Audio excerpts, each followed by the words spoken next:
Hello and welcome to another episode of Snack-Sized Business, where I get the fun job of amplifying and sharing with you conversations from women who are doing business, who are owning businesses, who are starting businesses, and are driving industry in some really positive or impactful way.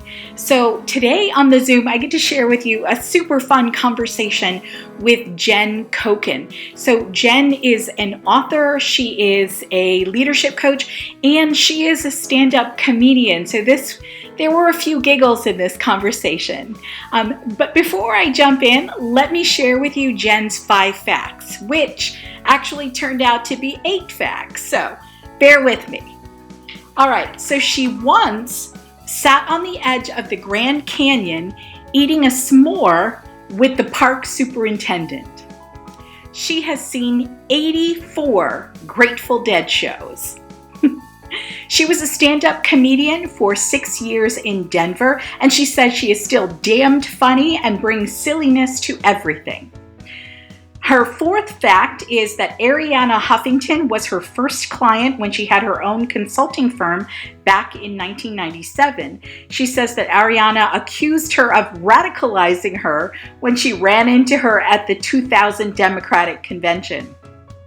Her 5th fact is she once ran for the State House in Colorado and had to sue the Secretary of State to get on the ballot. Her book, When I Die, Take My Panties, which is a bananas title, I love it, is now a script. She says what was once a misery memoir about her mom dying of cancer is now a rom-com set in a retirement community against the backdrop of Alice in Wonderland. I can't wait to ask her about that journey, the transformation from one to the other. She says she's done 11 charity bike races to raise money for HIV and AIDS, including riding her bike from Fairbanks to Anchorage with broken ribs. Yowza. And then finally, she was captain of her rugby team in college. So not only is she funny, but she's tough. Please help me welcome to the Zoom, Jen Coken. Hello and welcome to Snack-Sized Business, Jen Coken. I'm so happy that you're here. Thank you for joining us. I'm so excited to be here. I've been looking forward to it all day. Like I'm doing a little dance. Jen's here. I'm dancing. There you go. Exactly. Dance break. Party down. Right, there you go. Oh my gosh. Okay, so before I jump into the 3 questions, I do want to ask you a couple of, let's say, clarifying questions. Yes. On your 5, but 8 facts. Okay? All right. Yeah. So I'm desperate to know about sitting on the edge of the Grand Canyon eating a s'more with the park superintendent. Seems like a life goal. So tell us about that. Well, when I used to be in politics, my last job when I lived in Colorado was to stop 37 proposed coal-fired power plants from being built.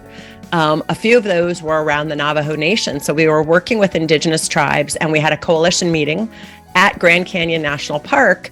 And the guy who was leading the meeting was good friends with the park superintendent, who invited us to his secret spot. And not only did I have a s'more, I had a burger. Literally sitting on the edge of the Grand Canyon, eating a burger. That's amazing.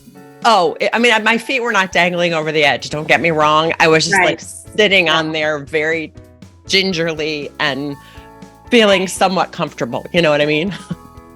Yeah, I mean, no offense, but that beats the hell out of a Zoom chat any No day. shit. Ooh, am I allowed to say that? No kidding.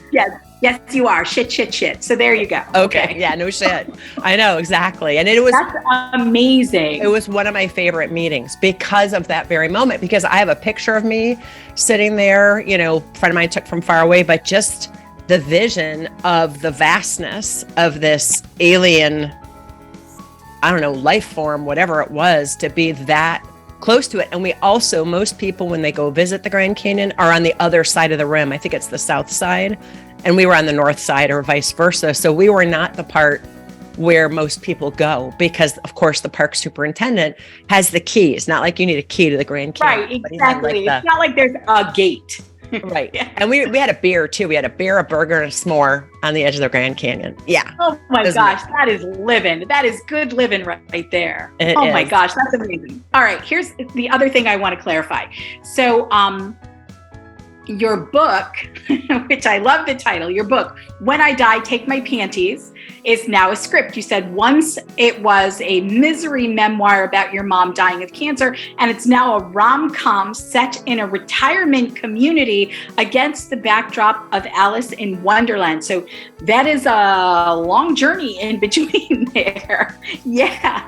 So can you give us like a little encapsulation on what that journey was like? Yeah. You know, when I wrote the book, my mom was misdiagnosed for a year.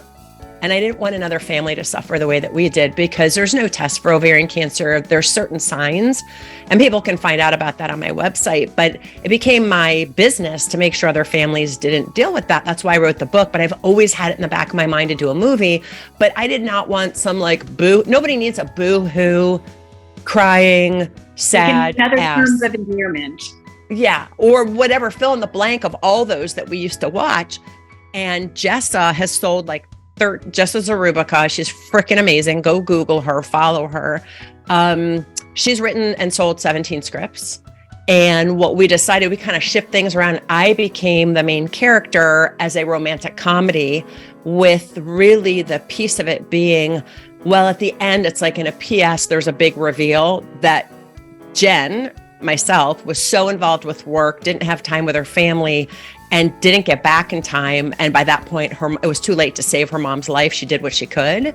But the whole point was like, stop searching for happiness and think it's outside of you. It's right in front of you. Take the time to slow down. And so that's the reveal at the end. And we take you on this journey in this retirement community where people are living authentically. I don't like the term living graciously, because I feel like that's cardigan sweater and doilies in the corner or something. Right. Like, when I'm 90, I imagine myself smoking filterless Camels and like drinking a glass of bourbon, would do whatever the drugs the kids are doing. Like, what are you doing these days? Right, exactly. You know? I totally understand that vision.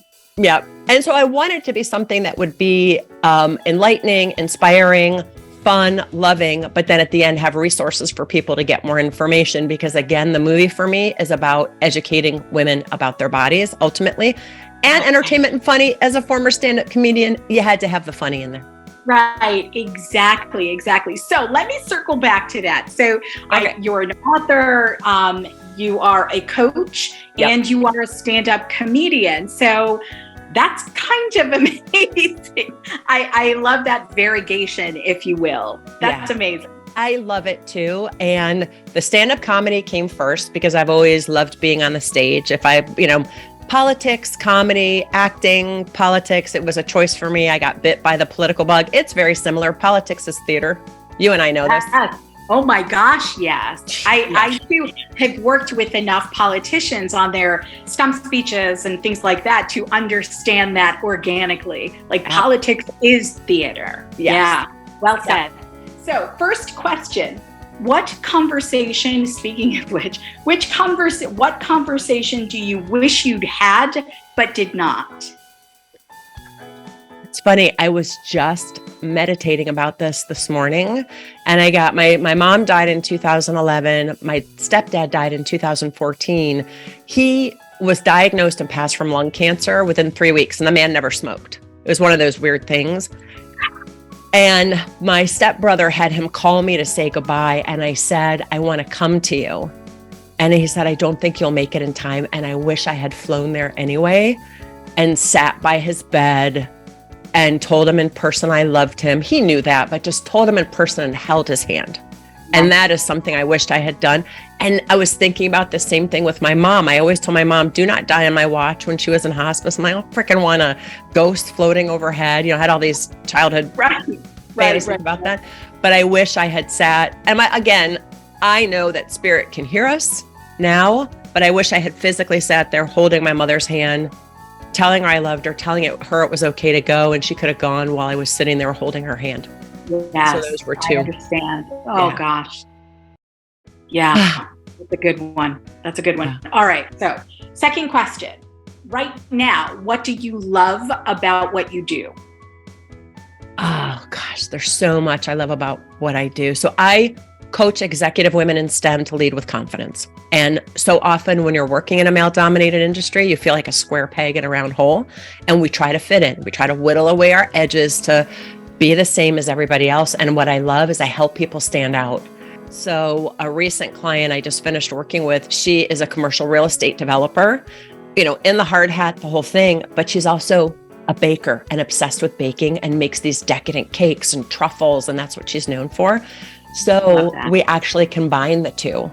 And now her business, she compares commercial real estate, the recipe for a good building to the recipe for a great chocolate cake. Yes.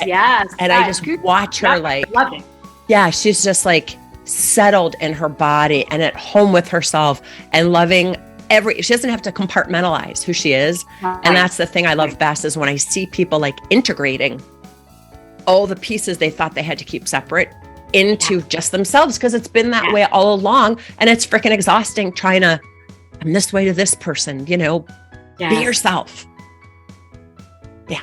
Oh my gosh, that resonates. And I'm sure that resonates with a lot of our audience about, from 9 to 5, you are this person. And then after that, you are a mom, a quote unquote mom. And then maybe on the weekends, you are something else. And the things have to be kept separate. And it doesn't have to be that way. So thank you. I appreciate that. Yeah, you're welcome. For sure.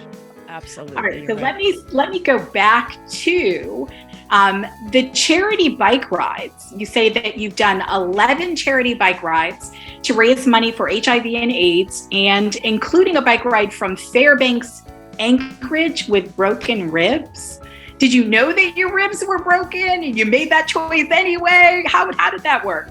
So there I was on this bike ride from Fairbanks to Anchorage, 550 miles over 7 days. And I also did a ride the following year from Montreal to Portland, Maine, with a torn tendon, because that's how I roll. So like day 3, I think it was, or maybe day 3, I was leading, a group of us had stopped to use the bathroom, and I was leading them out and looking up the road and noticing the cars when they were coming, because I didn't want to lead people out into traffic. But there was, as we were coming on the road, there was like almost like a pothole size hole. I didn't see it. My tire went right into it. I did an endo and fell on my left side. Oh. And the funny part was we have SAG vehicles who came up to help me, and the EMT is like feeling my thighs. He's like, "What do you have on?" I go, "What do you mean?" He goes, "Well, what do you have on underneath your bike shorts?" Like, my legs. He goes, like, "These hard rocks are your legs?" Because like I used to do so many miles a year, really, really strong thighs. Right, yeah. But the way I had fallen, I mean, it was just like a little scrape. I thought I got back on the bike, and it was another 50 miles to lunch. And my friend Lauren had said to me, "If you have problems breathing, you need to stop." Well, by the time I got there, I had problems breathing, and they didn't have an x-ray machine, but the EMT could feel, sure enough, I had cracked 2 ribs. The funny part was later that night, I went, because we were sleeping in tents, and I went to lie down in my tent. And the way I lay down, it was like click, click, click. Things went back into place. Oh my God. So I rode again the next day because things were back in place. Because it's kind of like a little baby broken toe. You can't splint it. You can't tape it. Yeah. So yeah. My husband when I first met my husband, he had broken ribs, and I know that there's nothing that you can do. And he's a mountain biker, so I know about those hard rock thighs. Oh. There you go. All right. Hello, baby. Third and final question. What communication advice do you live by? Say everything that matters. I had 3 rules that I learned from taking care of my mom, and when I also had my own bout of cancer. You got to say everything, and you got to say everything that matters, including the "I'm scared," "I love you," "I don't want you to," etc. And I said to my mom at one point, she lived over 5 years after being diagnosed stage 4, which was totally defied the odds. Wow. Yeah, she's an incredibly strong woman, and she had gone through chemo, she had gone through surgery, and she was going to get a second opinion. This was like the last year of her life, and she called to see what I thought. Well, we had an agreement to say everything, and I said, "Mom, I don't think you should." I think we should get all the kids and grandkids together and go rent a house or whatever, come down to see you, celebrate you. Because the last thing I want to do is have everyone saying nice things about you over a graveside. Right, right. It was hard for me to say. I said everything. She said, okay, I'll think about it. She got back to me 2 days later. She said, I'm going for the second opinion. I said, great. How can I support you? So when I say everything that matters, don't get attached with, sometimes we get attached when we say things, we have an expectation of what the person should do with our communication or how they should react. Say everything that matters and get it out of your heart to the other person, and they'll do with it what they want. Right. Yeah. Right. So they can know your heart. Yes. Full stop. Yeah. Full stop. Oh, that's so good. Jen, thank you so much for your time and your humor and your stories. I feel like I could sit here a hell of a lot longer and listen to your stories. So we'll have to catch up again. Yes, I would love to. I loved being on here. This was awesome.